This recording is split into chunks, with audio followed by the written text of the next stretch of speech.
In this video, I want to talk about oil revenue, Russian oil revenue, and why it matters and how it can be contained. So we know that oil is a big deal for Russia. We know that Europe was heavily dependent on it with Nord Stream, and then they kind of got away from it. They're still dependent in some places on Russian liquefied natural gas, and that's part of the puzzle as well. We know that India is soaking up as much as it can. China is soaking up as much as it can. Brazil is soaking up Russian oil. And so let's look at what's going on, try to get a complete picture of what's happening as Ukraine is going after oil depots in Russia. Okay, so in 2024, oil and gas revenues accounted for about 30% of Russia's federal budget. It's overall the country's governing budget, like our federal budget in the United States. 30% was from oil and natural gas. It's going to drop to about 27%. I'm not sure exactly why that's dropping down, but nonetheless, roughly 30%-ish. And when you look at it and unpack it, in January of 2025, 840.4 billion rubles were from oil and 143.8 billion from gas. So oil is the bigger player between oil and gas, but together it's about 30% or just a little less. Okay, now Trump was about to impose sanctions on buyers of Russian oil if negotiations failed to deliver. This is what Graham is saying now about so it was about to do this. And then we had Witkoff go meet in Russia and came back and said, hey, Putin wants to make a deal with his bungled instructions. And so it was suspended temporarily. Not before, however, and this is a point that ought to be made, tariffs on India went to 25% and then went to 50%, and precisely because they're taking Russian oil. And will it go to 100% or perhaps more? Maybe. The best case scenario is that Trump comes back from this conference in Alaska and convinced that Putin doesn't want a deal and goes back to plan A, which was, well, I don't know, ABC, where we are in these plans, goes back to the previous plan before Witkoff met with Putin and say, yeah, let's do those sanctions on Indian oil. And then the Indians peel off and go, you know what? I'd rather not have that. I'll explain why that's going on the way it is in just a moment. But okay, the European Union is also urging U.S. to toughen sanctions and is considering using frozen Russian assets to aid Ukraine. Okay, so part of this deal was supposed to be, or some of the language that I heard was that U.S. voices were saying, well, we expect the Europeans to also sanction at the same rates that we're sanctioning if we do this. And that would be pretty hard for the economy in India. It wouldn't be as hard. Well, it might be as hard on China. I don't know. And Brazil, I don't think would stick around very long with that either. Now, if India stops buying importing Russian oil, its fuel import costs could rise by 20 billion in 2 years. That's about 10 billion a year. It's a 9 in 1 year and 11 in another. But think about that. So first, India is doing it for rational reasons, not because they want to support Russia, like, hey, we want to support Russia's butchery. They claim neutrality, but then they're buying this oil. And you know that that's an effect of it, and yet they're still doing it. Why? Because it's sheer dollars and cents, right? They can save $10 billion a year by importing Russian oil. But if that goes away, then, okay, so now there's another part of this that I want to come back to in just a little bit, and I'll talk about that in a moment. Romania suspects that Russia carried out a hybrid operation to contaminate Azerbaijani oil. This is another source as well, and that competes with Russia. And yeah, this is a hybrid warfare attack, it looks like. Such sabotage would have required pumping several tanks of chlorine into the pipeline. Romania has declared a state of emergency over contaminated oil. Well, now they're going to have to buy it from somewhere else. The Russians are selling, but Romania is not buying. And yeah. Azerbaijan was also unhappy about the Russians hitting a pipeline in Ukraine. So Azerbaijan allocates $2 million in humanitarian aid for Ukraine after Russia bombs Azeri energy assets in Ukraine. President Aliyev condemned the deliberate airstrikes on Azerbaijani state oil depot, a gas compressor station in Odessa Oblast that pumps gas to Europe. But Azerbaijan may even go further. Sources close to Aliyev say the government could lift its ban on weapons transfers to Ukraine if Russia keeps targeting Azerbaijani assets. That would be an awesome side effect, that because Ukraine just needs the weapons. And okay. Now, what happened just last night? A large fire was observed at the Unicha oil pumping station in Russia's Bryansk region, reportedly caused by Ukrainian drone strikes. They've been going after oil pumping stations and depots and planes and logistics and more depots and more stations. Okay, so here, the Russian media reported that a fire has broken out at the Unchia linear production dispatch station in Bryansk region, the largest hub of the Druzhba oil pipeline network. And so you can see how the pipeline works here. General staff confirmed the strike on Unchia oil pumping station in Russia's Bryansk region, causing a major fire near the booster pump station building. It handles 60 million tons. That's the annual capacity that flows through it. So they're going after this, but why does it matter if they're going after it?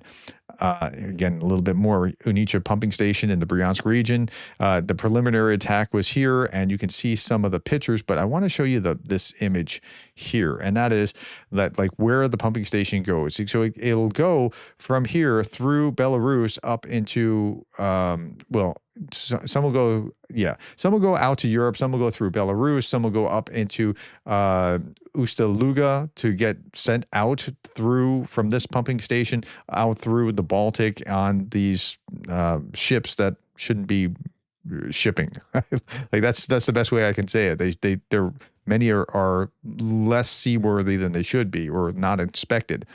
Ukrainian drones struck oil refineries also over the last week in Saratov region, sparking fires and sending plumes of smoke into the air. 14% of Russia's total refining capacity has been affected. Ryazan capacity on August 2nd, on August 7th, the Afipsky refinery on August 10th, the Saratov refinery, and then we have the pipeline today. Okay, why does all this matter? Well, Russia's whining as Ukraine is systematically destroying Russia's oil industry, and Russia declares it will give a painful response to any moves against its assets. Why a painful response? Why does it matter? Like it's not just any other product. It's a very lucrative product that is propping up its government.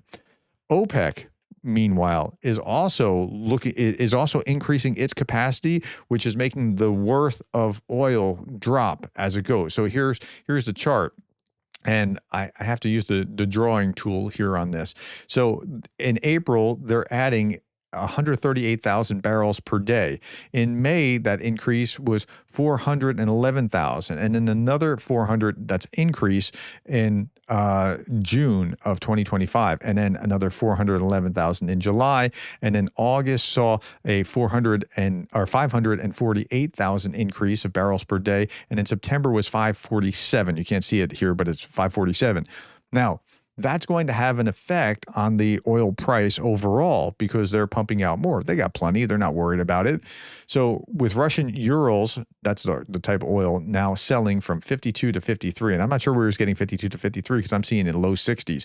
We're getting close to break even. Another month of dropping prices could put Putin in a very uncomfortable position. So here's how it works. Best case is $5 to $10 per barrel. Typical cost is 11 to 17, including drilling and development. A full cost, including logistics, everything that goes into it, is about $40 per barrel. If they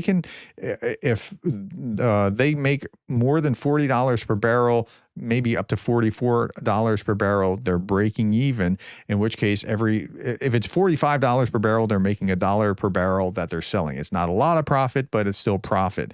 Okay, so where are we actually now? And today's chart is showing that they're at 62. So 44 to 62, if they can, any profit from 45 up is profit, right?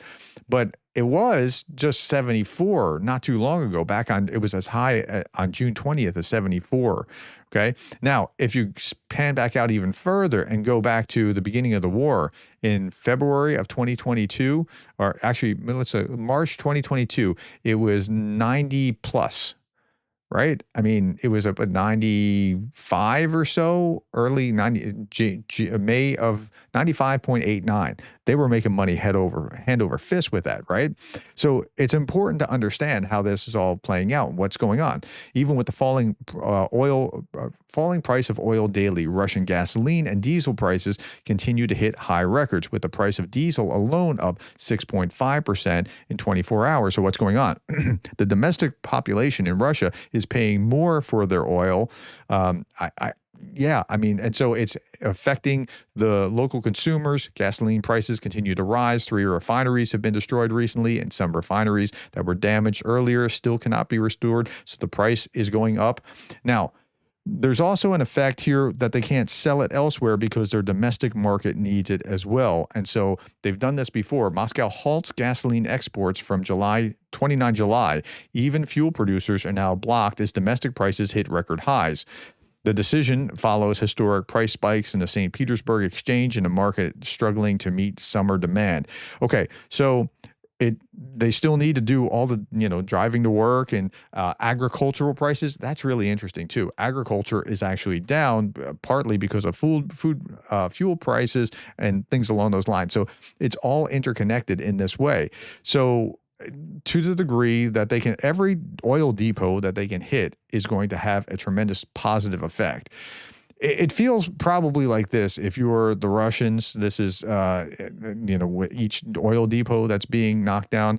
When you clean for hours and then you get reminded, did you have kids? This gorilla clears a platform. His kid walks across it with making waste. And he's like, but that's got to feel like what the Russians are feeling every time that there's something that is another depot hit, another pipeline hit, another this, because it's going to add up over time and it's going to cause them to not be able to have the amount of fuel that they actually need. So again, it's fuel that would have gone to Europe and then has been redirected to India and China and elsewhere. And I'm wondering what's going to happen here when Trump gets back from his meeting with Putin. If in a positive case scenario, those sanctions will be back in play and we'll just pick up where we left off. I don't know that that's going to happen. We should all be hoping that that's what's going to happen.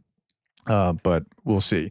All right, my friends, that's all that I have. Thank you for your time, the likes, the shares, and the subscribes. And thank you for being the kind of person that cares about Ukraine.